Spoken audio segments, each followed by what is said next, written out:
The Biak na Bato Constitution was a temporary constitution created in 1897 during the Philippines Revolution against Spanish rule.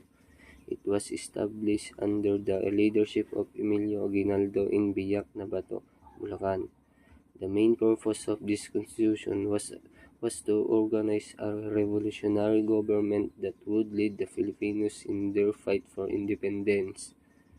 It included basic rules about how the government would operate, such as the role of leadership, how decisions would be made, and how unity among Filipinos could be maintained during the war.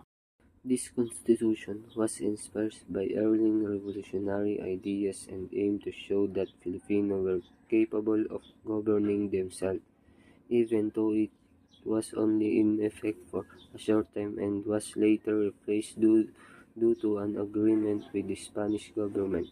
It still played an important role in Philippines history.